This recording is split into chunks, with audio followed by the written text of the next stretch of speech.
The first time I saw Hamilton was in February of 2018. I saw it with Michael Lawoye, Ryan Vasquez, Danae Benton, Mandy Gonzalez, James Monroe Englehart, among others. I made a very conscious effort to not listen to any of the music before seeing the show, despite everyone telling me I had to listen to the album front to back a few times. But I wanted a completely fresh perspective from the show itself. All I knew about was the show's title song, Alexander Hamilton, and my shot. So as much as I knew this show had a lot of hype and praise, I truly did not know what I was about to see. So I saw the show, front mezzanine, great seats, and when it was finished, I liked it. But I kept telling people who asked me about it that I preferred Lin-Manuel Miranda's previous Broadway show, In the Heights, which is a fantastic musical. Over the next few days, I started listening to the album on my commute, reliving the show in my head. I started to remember specific moments, like Charles Lee screaming, "Wee!" or that cool thing they did when they all picked up the table for Hamilton to write in nonstop, or that line about King Louis's head. I started to favor specific songs. I remember I couldn't get enough of Right Hand Man. It gave me goosebumps every time. But then I kept listening, and oh, What Did I Miss is super catchy too. Helpless got stuck in my head, and then I was listening to Your Obedient Servant on repeat, and then the Reynolds pamphlet, and in the snap of a finger, it was 6 months later, and I hadn't listened to anything else. It was clear now. This was my favorite Broadway show. I come to find out that this is usually the Hamilton experience. My mother first watched it when it came out on Disney+, and she liked it, but didn't understand a lot of it.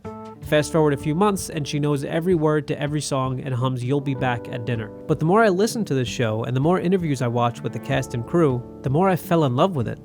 And now, I feel confident enough to make this statement. Not only is Hamilton my favorite musical of all time, it is one of my favorite pieces of entertainment in the last 15 years. It is that good.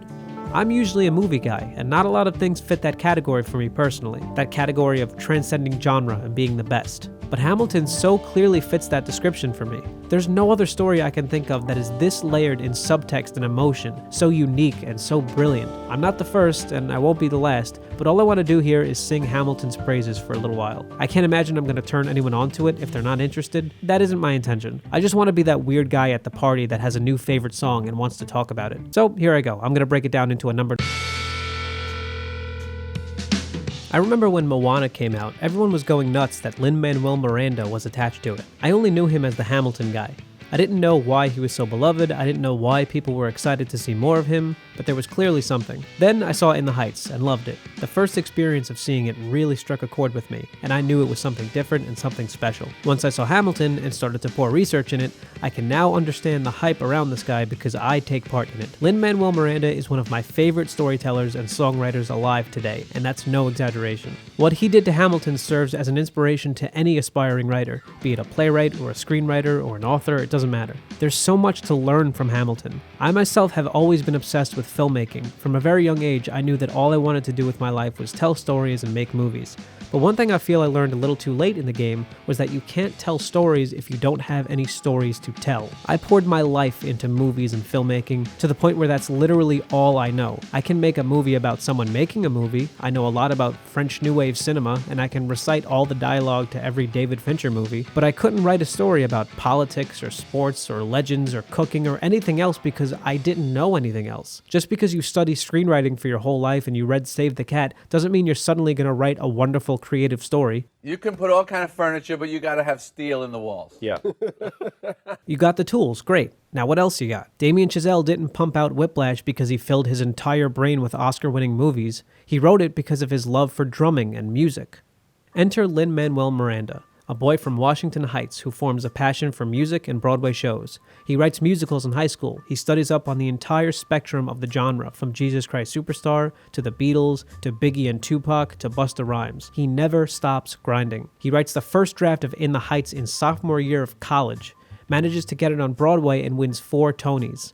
That could have been his retirement. He could have wrote In the Heights until he was dead, but he kept pushing. We all heard that story that in 2004, Lin-Manuel needed a big fat book to read on a plane and chose Alexander Hamilton by Ron Chernow, and that's where he got the idea for the show. And that's my point. He could have chosen a book about Rent or Fiddler on the Roof or something that he already had a guaranteed interest in because of his passion, but he chose a completely different option that most people would incorrectly judge by the cover as an 818-page snooze fest. He read a book about the first Secretary of Treasury, became captain captivated and was able to apply his musical knowledge to the life of Alexander Hamilton. How lucky are we that he read that book?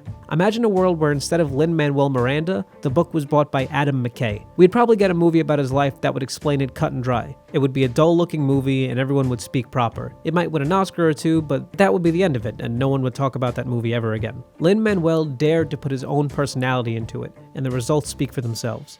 This was lightning caught in a bottle, where the best guy for the job just so happens to read the story that he can tell better than anyone else. He took a dusty 200-year-old story and breathed new life into it, not by simply reading the biography, but by transforming the story. He filled Hamilton with his own quirks and inspirations, never shying away from what he loves. Hamilton isn't just great because of the writing, it's great because it was written by Lin-Manuel Miranda. With Hamilton, he has become an auteur, having such a profound impact on your work that you are then associated with that work. Like if Tarantino directs a script written by someone else, it will still have Tarantino's fingerprints all over it. Every Alfred Hitchcock movie has a different writer, but they are so clearly Hitchcock movies because of the way he directed it. Hamilton is no exception. I can look at something like Moana or In the Heights or even Freestyle Love Supreme and see Lin-Manuel's personal touch. That's something every artist strives for, and Lin-Manuel Miranda should be proud of what he's achieved. I think when most people first hear about what Hamilton is, a rap musical about the founding fathers, they usually think of something like 16th president of the country. He was reared in a poor family. When that's so not what the show is. There are always going to be people that just can't get into musicals, and that's okay, I get it. But what I also get is that Hamilton is a Jamilton. I've never seen a show with such consistently good songs, where every single piece, one after the next, is a new, unique idea being thrown at you. And it's always great, and it's always catchy. One moment it's hitting you with hip-hop's B-boys. I'm John Lawrence in the place to be. It's 2 pints of Sam Adams, but I'm working on 3. Then it transitions into Getting Better by the Beatles. Da da da da da. Da, da, da, da, da, da. And then it goes into an R&B love song like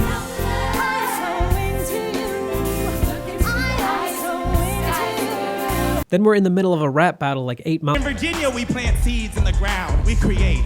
You just want to move our money around. This financial plan is an outrageous demand, and it's too many damn pages for any man to understand. And just when you think you have a basic understanding of which direction the music is going to go, it hits you with No one else was in the room where it happened, the room where it happened, the room where it happened.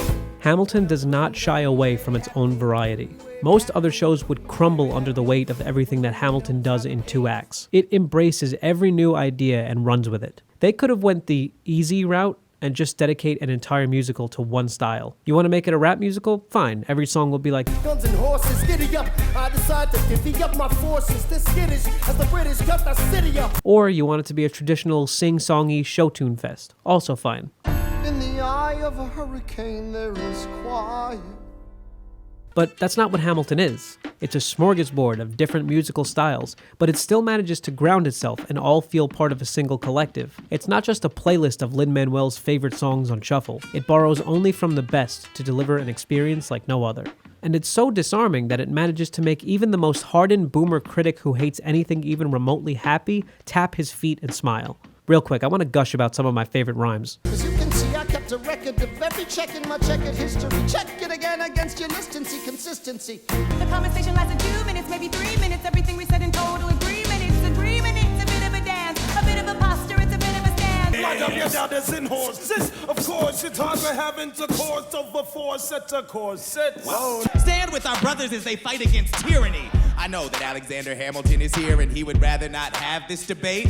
Nathaniel Greene and Henry Knox wanted to hire you to be their secretary. I don't think so. Now why are you upset? Now for a strong central democracy. If not, then I'll be Socrates throwing verbal rocks at these mediocrities.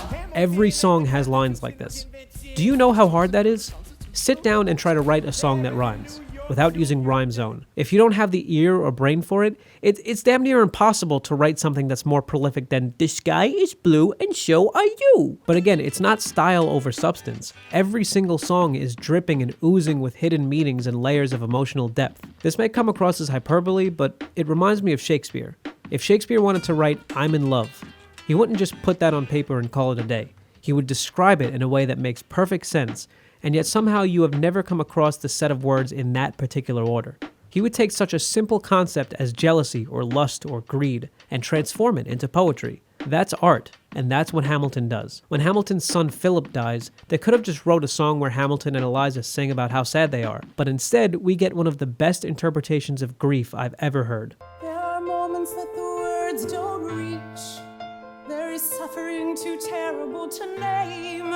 You hold your child as tight as you can and push away the unimaginable. It's because the writers took their time with the subject matter. It's so easy to say, okay, Philip died, so his dad is sad here. Now let's make a song about being sad. It's a completely different thing to explain the feeling of losing a child to an audience on Broadway in song. It's next level. You know how when you listen to a great classic song like The Long and Winding Road or Sound of Silence, you start to feel like that song has its own pulse? Like, yeah, everything else on the radio is good, but this is something else? That's what Hamilton is to me. If you're ever struggling to write decent character, be it for a screenplay or a novel or a musical, look no further. Hamilton is a perfect showcase for how to write layered and fleshed out characters that are easy to care for, with clear motivations and distinct personalities. And I want to stress this, it doesn't just apply to Broadway musicals. You can analyze the characters in Hamilton to better understand how writing a person into existence is done in any medium. Side note, but another example I can think of a piece of entertainment that can help you learn about other genres is Undertale. Undertale is a phenomenal game, and an experience I believe everyone should try. But most importantly, and what's relevant to this piece, is that the characters in Undertale are all creative and fun and unique. And it's just a video game with 8-bit sprites, 16-bit at best. Yet somehow, after playing it, you can tell people apart.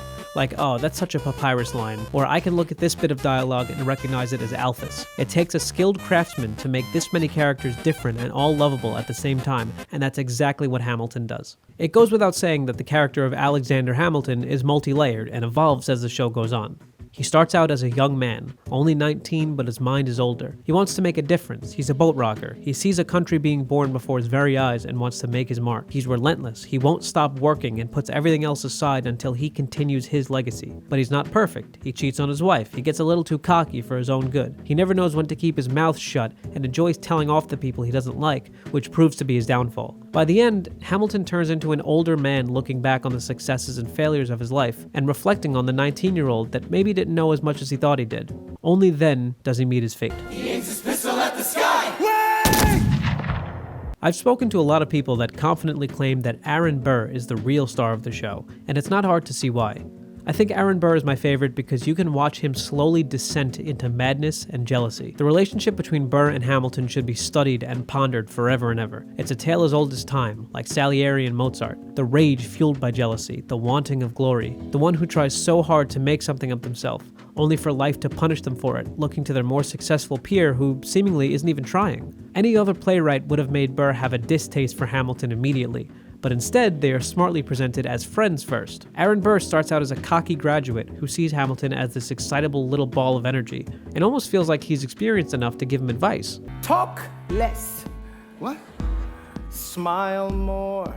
As Burr tries to elevate his status, he watches people gravitate more towards Hamilton. And what's interesting is that you can watch these little moments in the show. I look forward to seeing your strategy play out. Burr, Sir. close the door on your way out. The story isn't just told through dialogue, or singing in this case, it's shown through action. I intend to prove beyond the shadow of a doubt with my assistant counsel. Co-counsel Hamilton, sit down. A client Levy Weeks is innocent. Call your first witness. That was all you had to say. It's all Lin-Manuel setting the seeds for the eventual resentment. They keep meeting throughout their long careers, and it's clear that Hamilton sees it more as two old friends catching up, while Burr is regressing into blind rage because he isn't as successful. But Burr is confident that what he is doing should be working. Instead of rushing into things like Hamilton, Burr chooses to be slow and methodical and vague, in a song I'll talk more about later. In The Room Where It Happens, we finally see Burr strip away any facade he was trying to hide behind and accept what he truly wants. He goes kinda nuts. I consider this his villain song, like Be Prepared or Poor Unfortunate Soul, and it's so interesting when watching this with an audience because you can see the entire mood shift in the room. There's always a little snicker when Burr sings I Wanna Be in the Room Where It Happens. Wanna be in the room where it happens, the room where it happens. But when he shoots down at the floor, we all feel it. Hamilton's fate is sealed. I can't get over The World Was Wide Enough because there's more development in this 4-minute song than most feature-length films. Thinking killing Hamilton would be the end of his problems, Burr does more damage to himself by transforming into an American villain, cementing Alexander's legacy into the history books, and only discovered what they could have done together when it was too late. In the end, because of Burr's envy, neither of them won. What a special character. Quick question, is Burr the villain? It seems like he is, right? He kills Hamilton in the end, but he isn't doing anything to Hamilton's detriment. He doesn't even start making moves until the middle of the second act. He's always watching from the background. It seems like Jefferson is more of a villain in the story. And yes, there's a point where he kind of teams up with Burr to take Hamilton down, but even this feels muddled. I think that's the answer. There are no good guys and bad guys, only bad guys and worse guys. Hamilton is horribly flawed, and it's totally understandable for the audience to dislike him in Act 2. Washington was a slave owner, Angelica has an affair with her brother-in-law. They all have blood on their hands. So to call Aaron Burr the antagonist in Hamilton is, I feel, not entirely truthful. Hamilton in Burr is an unstoppable force meeting an immovable object. And even though Burr makes the fatal move by the end, he still comes out as reflective and human. More than anything, these people are human. And then you got...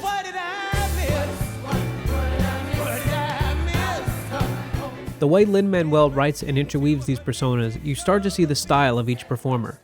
There's a reason each character sounds like that. No one else raps like Angelica or Hercules Mulligan or Philip. They each have a style that sets them apart. Jefferson is the perfect example of this. He's only in half the show, but his bombastic and sometimes obnoxious aura takes the entire musical into a different direction. Lin-Manuel made the interesting decision to take someone who is generally regarded as one of the finest and most important men who ever lived and turn them into a punchline because the story is told through the eyes of his enemy, Hamilton, a decision that he's still being criticized for. Jefferson is a rock star. Everything he does is big and loud and funny.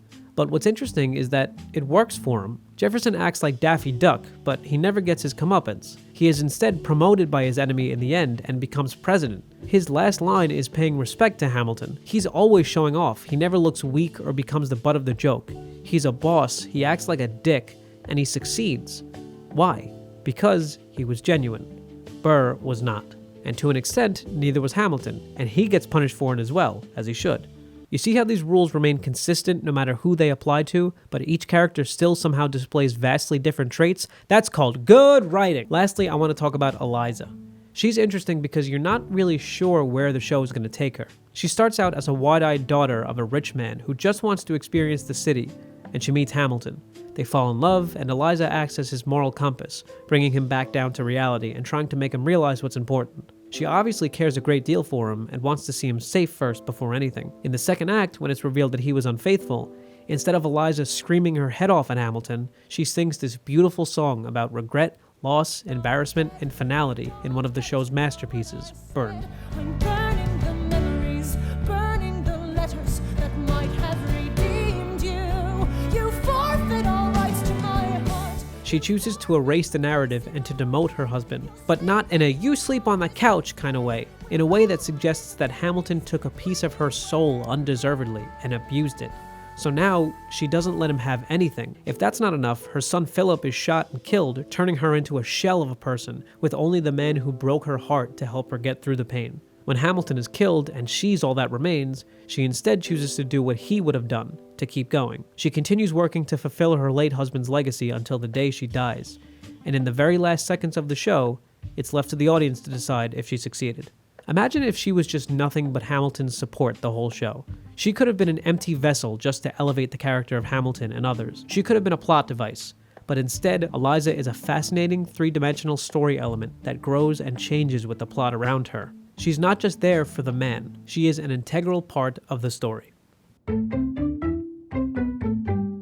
When you think about the best stage musicals, you can see it happening in your head. When you think of Phantom, immediately you think of the chandelier, the grand staircase, the big lavish curtains, and the elephant thing, the Phantom's lair with the fog and the candles rising from the ground. When you think of Les Miserables, you can hear the bombastic, over-the-top 80s songs, you hear the gunshots during the Revolution, you see the pile of chairs and tables. Even Cats has its own unmistakable style. What do you think of when you recall King Kong the musical? Besides the monkey, Hamilton does something really interesting. Looking back to In the Heights, if you've ever seen it, the entire show functions on one set, and there are clear reasons for it.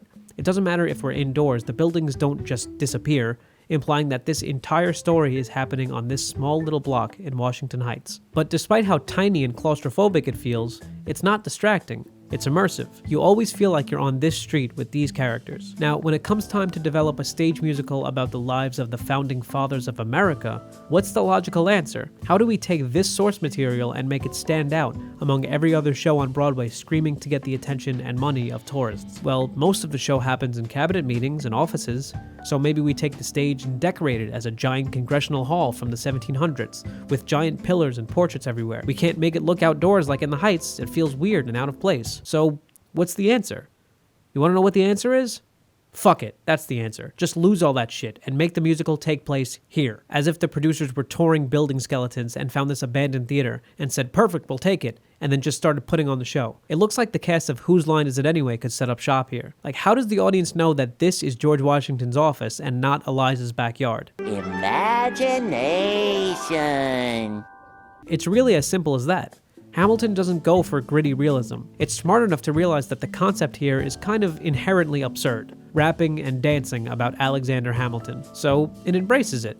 It knows that if it just tells you this is Mariah Reynolds' bedroom, the audience will accept it, no questions asked. No need to disguise the theater as the very office of the Secretary of Treasury. It doesn't mesh well with the tone. So they trust the audience to put the pieces together and understand what's going on, and I think it's brilliant. Because it's not about the location. It's not about making it look as real as possible. It's about the characters, and this lack of scenery becomes the style of Hamilton. I'll bet that when you think of the show, you think of brown and yellow. If you were to create a minimalistic design for the show, it would be easy to distinguish it from other shows. That's how impactful this decision was. Take a look at this poster, one of the first pieces of marketing done for the show before it became a phenomenon. It feels like an article from the New York Post. It doesn't reflect the nature of the show. Compare that with the iconic poster we all know that bravely puts the guerrilla, dirty style of the show front and center with no shame. Even when it came time to put the show on Disney+, they didn't put fancy effects and make the backgrounds reflect the times, or digitally age the actors so Hamilton looks like a man in his late 40s by the end. They could have added digital fog or muzzle flashes to the guns to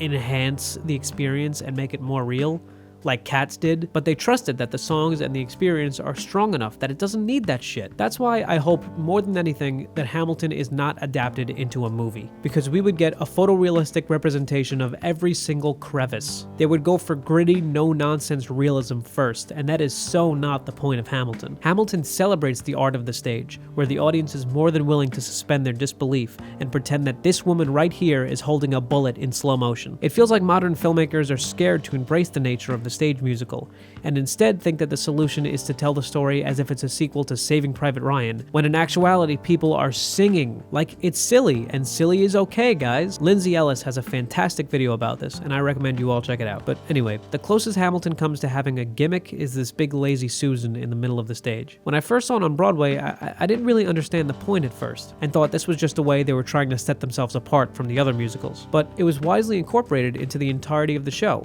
Every song they try to use it in creative ways to help convey the message of the song, like two characters separating from each other, bringing two other characters closer, or a character that feels like they're always walking in circles. The choreography is outstanding, and it's complemented by the simplicity of the set. I'm constantly watching this in awe, just trying to figure out how they don't run into each other. There's one song that acts as a big falling in love track, but then the next song is about Angelica reflecting back on that time, so they have to freeze and rewind and incorporate every move from the previous song into this one. Jesus Christ, how did they do that? You really have to sit back and applaud these people. Because while Lin-Manuel gave the show its voice, these people gave the show its look.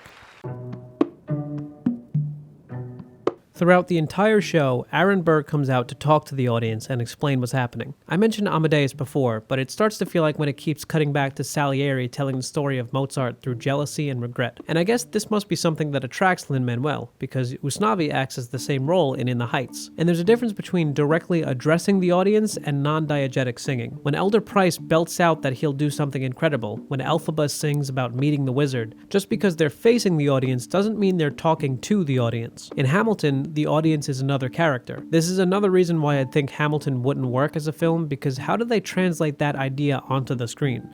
Does Burr sing to the camera? Do we introduce another character that acts as the audience being addressed, like Cats did? It works on stage because of suspension of disbelief. Burr tells the story of Hamilton, and as the show goes on, it gets less and less like a history book and more personal. He starts to pepper in his own personality and jealousy. The best bastard orphan.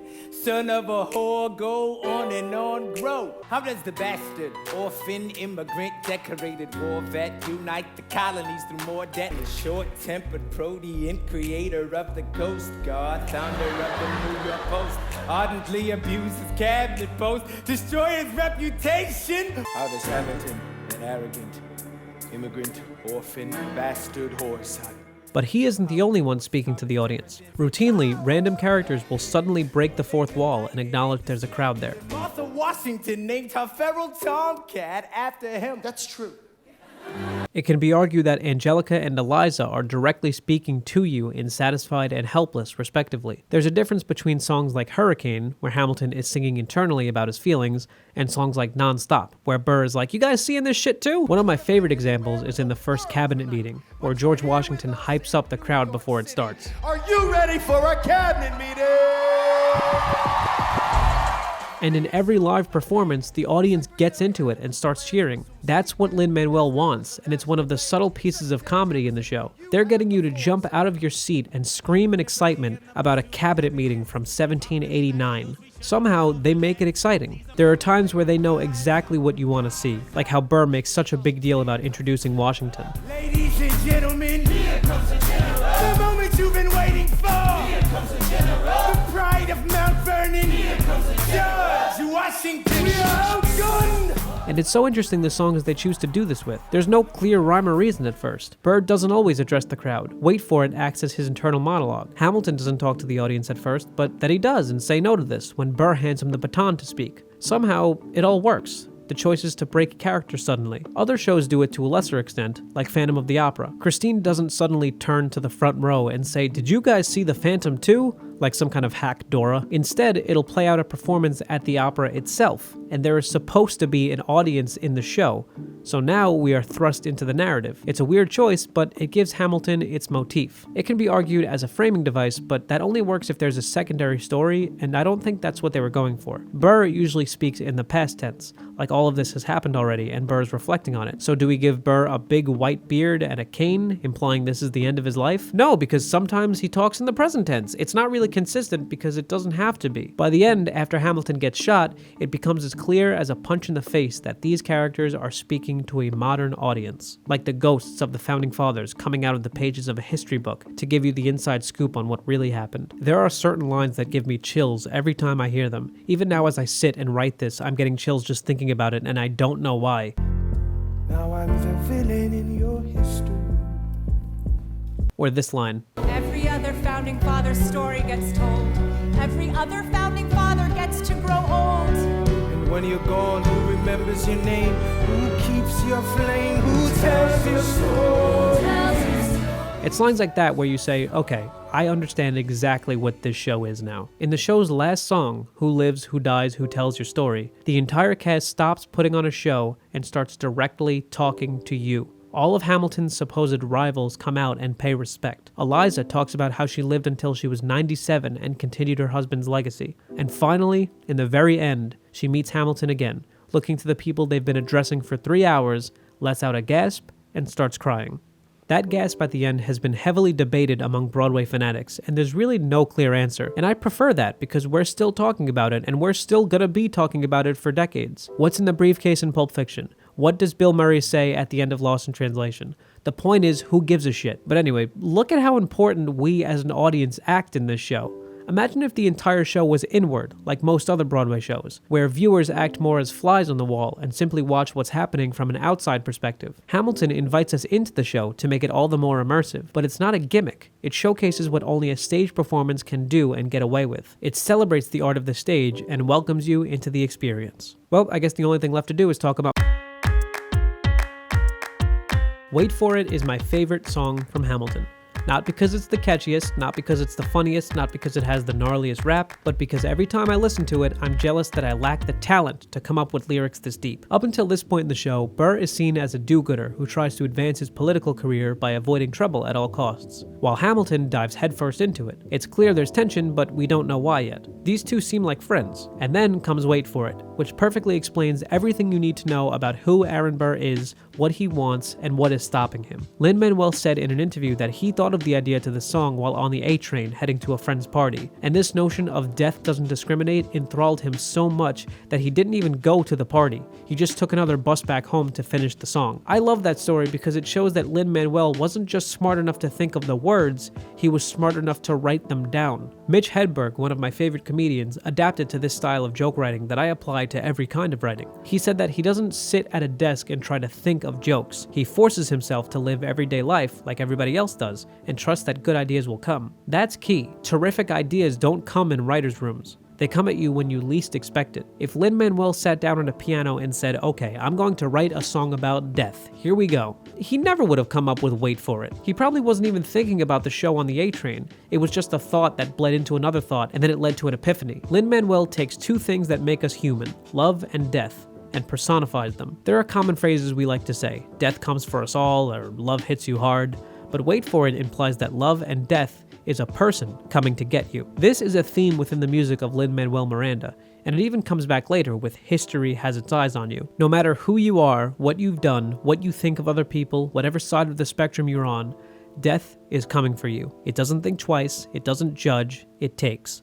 Death doesn't discriminate between the sinners and the saints. It takes and it takes and it takes. And despite that inevitability of it, we still carry on living life. And if it ended there, if this wasn't in Hamilton and didn't have to apply to a person, it would still be a very meaningful song. But on top of that, this song perfectly encapsulates Aaron Burr. If there's a reason for any of it, if there is truly some kind of meaning given by somebody or a higher power, if there's truth to suffering through love and death, then Burr is willing to wait for it. That's his reason for being.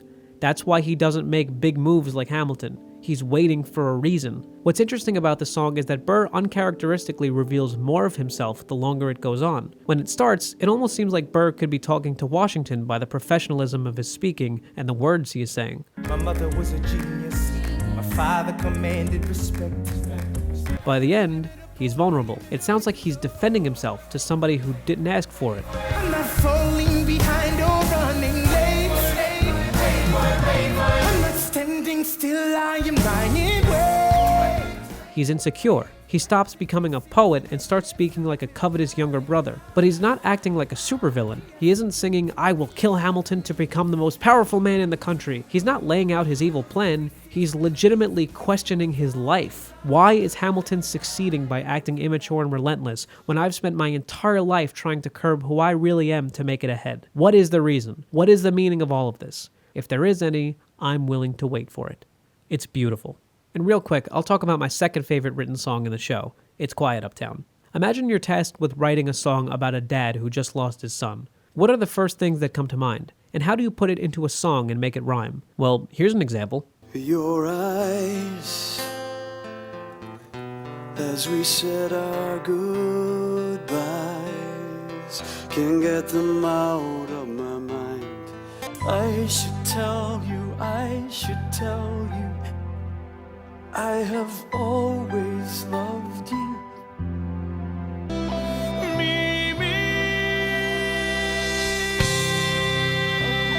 Oh, I'm so sad, I don't want you to die, I love you, screaming your name into the heavens. Doesn't that feel like the first and easiest solution? Like, I'm not knocking Rent, but isn't it the equivalent of a ventriloquist dummy saying, whoa, you got your hand up my butt? It's lazy. So instead, It's Quiet Uptown doesn't speak about death and loss. Well, I mean, of course it does, but it doesn't focus on it. It focuses on pity. I feel like this song is Lin-Manuel reaching out to the audience and genuinely talking about something he finds so interesting and deeply sad, asking basic human things that become profound because of their simplicity, like can you imagine, and talking about holding your children and pushing away the unimaginable. I imagine that Lin-Manuel was struggling to get inside of this man who had just disgraced his wife and now lost his son, so instead, he styled the song as a question. What would that be like? The song functions as society around Hamilton watching him from afar, watching him talk to himself, watching him age rapidly, and feeling bad. I love that. I love how it feels like lore, like the whole town knows about what happened to Philip and what his parents are going through. They spread rumors, they wonder about his private life, but they all pity Alexander and Eliza. And somehow choosing to run with that song idea and not 3 minutes of, oh, I miss you so much, Philip, turns out to be tremendously heartfelt and more of a tearjerker than any other possibility. What is Hamilton about? Put the characters aside for a second. Forget everything about the Founding Fathers. What is the theme of Hamilton? What are you left to take away with when you're walking out of the theater? Is it hubris? Is it love? Is it regret? Is it jealousy? Is it a bullshit cop-out answer to say all of that? Yes, so let's figure something out here. Let's take a look at the character's motivation, starting with Alexander.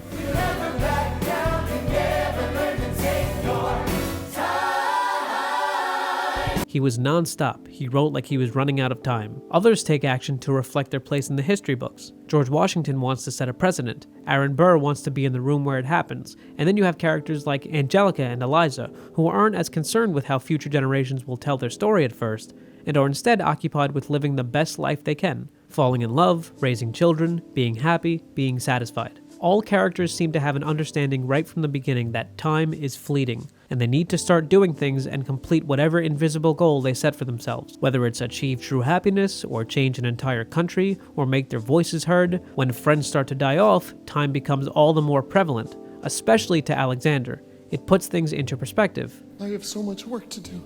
He is always thinking about death. When is it going to get me? How much time do I have? So he writes and works as if he can die at any moment. By the end, Alexander's time runs out, just like everybody's, and Eliza uses the time she has left to continue telling his story in the hopes that future generations will do the same. And 200 years later, after all of these people and their grandkids and their great-grandkids have come and gone, we are still talking about them. Not because they were perfect people, not because of how amazing they were, but because of what they have done with their time on this earth. It starts to leave a lingering feeling in your brain. If this is what all of these women and men have done with their time, what can I do? What is my legacy? Will people remember me and tell my story? What do I do with my limited time? Do I focus on my work and make tomorrow a better place for people who haven't been born yet? Or do I strive for personal and quiet happiness and trust that my love in and of itself is changing the world? Alexander focuses on work, Burr on waiting for his chance, Eliza on being happy, Jefferson on making a big splash, Washington on his legacy. These are separate goals, but they all share the notion of living a full and proud life, some ignoring and some embracing the inevitability of the passing of time. And that, to me, is what the show is about. Hamilton is about time.